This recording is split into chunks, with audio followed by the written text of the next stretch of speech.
இன்னும் 2 நிமிஷத்துக்குள்ள அவனை கிளியர் பண்ணி அனுப்புற. அப்படி இல்லைன்னு வச்சுக்கோ, தேவையில்லாம அந்த வார்த்தையை வாயிலிருந்து வர வச்சிடாத.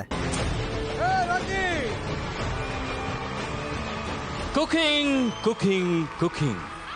பைத்தியமாயவே ரொம்ப நேரம் நல்லா பேசிக்கிட்டாரையா. I don't like it. I avoid. But cooking likes me. Jogging jogging jogging. ஏ மண்டையா, இனிமே நீ இங்கிலீஷ் பேசுனே ஒரே அப்புல உன்னை மக்காஜி பண்ணிடுவேன். யாரோ ஒரு 10 குக்கு அடிச்சு குக்கானல்லடா நான் அடிச்ச 10 பேருமே குக்குங்க தான். எப்படி அடிச்ச? காப்பி அடிச்ச, வேற ஒண்ணு அடிக்கல. ஏடா பொட்ல ஓட்டற நாயே, என்ன பார்த்தா உனக்கு நக்கலா தெரியுதாடா?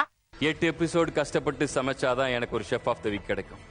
தட்டு நிறைய சாப்பாடு வச்சுக்கிட்டு அதுல ஒரே ஒரு ஸ்பூன் மட்டும் சாப்பிட்டுக்கிட்டு அதுல இது சரியில்லை அது சரியில்லைன்னு சொல்றவங்களுக்கு முன்னாடி நான் யாருன்னு என் பெருமை என் வாயால சொல்லக்கூடாது. ஊர் உலகத்துல சொல்லுவாங்க, கேட்டு தெரிஞ்சு சமைப்போம் என்று கூறிய குரேஷி பாய். உங்களுக்கு ஒரு யோசனை சொல்றேன். ராஜுவோட பேர் குரேஷி.